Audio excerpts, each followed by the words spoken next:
তো সাজুগুজু করে তড়িঘড়ি করে ব্যাগ ভর্তি কাপড় নিয়ে কোথায় যাচ্ছি কী করছি সঙ্গে থাকেন দেখবেন। আসসালামু আলাইকুম সবাইকে, কেমন আছেন সবাই?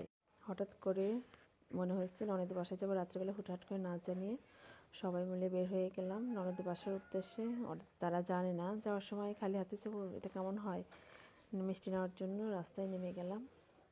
একটা রেস্টুরেন্টে গিয়ে মিষ্টি নিয়ে, রেস্টুরেন্টের ভিতরের পরিবেশটা এত সুন্দর, এত সুন্দর। বাচ্চারা গিয়ে একটু ছবি টবি উঠাইলো।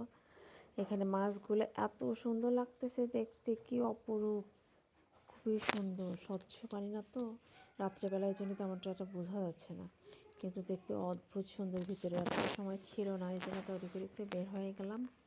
আমার মেয়ে শুধু বলতেছে মাম্মা আর কয় মিনিট সময় লাগবে, কয় মিনিট সময় লাগবে। আমরা এসে গেছি, কিন্তু তারা জানে না। দরজা নক করছি, তারা তো সারপ্রাইজড হয়ে গেছে, কিন্তু ভিতর থেকে খুলছে না, বলছে কে কে কে।